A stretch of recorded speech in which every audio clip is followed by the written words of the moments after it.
Alright, hello everyone. Welcome back to part 2 of the video where we will be actually going into Android Studio, and from there I'll be breaking down some of the files and the importance of them and what's being implemented in them, and then what is making the app run and do all the details. So without further ado, let's begin. And from here on we can actually talk about the files. So one of the first files that we're going to be talking about here is actually the manifest file.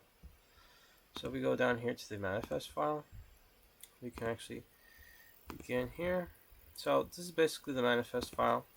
So this is basically the manifest of the entire app. This is the file where the Android learns the important details about our project, like which screens exist and which one should open first.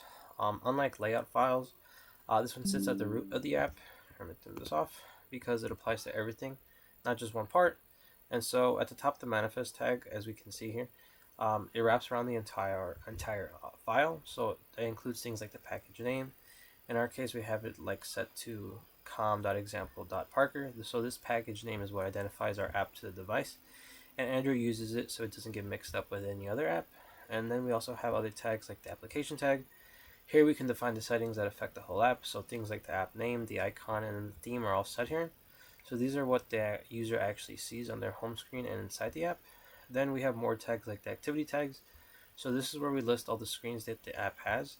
So main activity is marked with like the launcher intent filler, meaning that it's like the first screen that the app opens. We also add other activity files here like the location selection activity and the busy times activity, so that Android knows that they exist, and then they can open them when we navigate to them as well.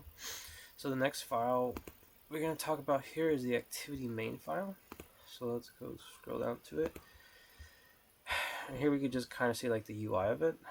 Let's go here to the actual code of it though and explain.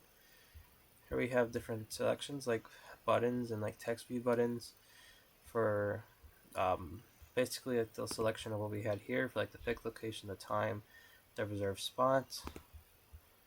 And to explain all of this, basically this is like the layout file that builds the main screen of the app. So everything that we see here visually is what the app shows us when we first open it. So the XML layouts don't control logic, so they only define um, how things look and where we place it. So the design here includes the buttons for selecting the date, the time, the number picker for choosing how long you're parking, and the text shows our total costs. Each of these elements is given an ID so that the main activity kit file that we'll see later can connect to them and then update them when the user interacts with the app. This screen really is built to be simple and clear. It's the main part of the reservation flow, so this XML file will handle the positioning, the spacing, and the structure of the UI elements, while ensuring that the Kotlin code handles what happens when the user is tapping something on it.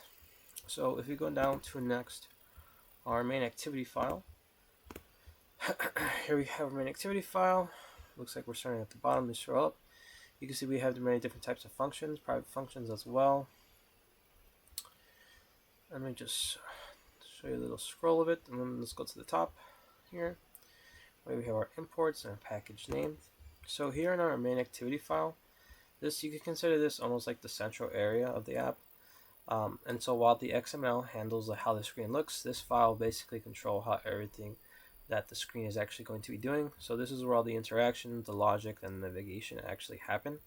So for example, the data button and the time button each open like built-in Android pickers. So when the user chooses a time or date, we can actually store that information and update the button text so that the user knows what they selected.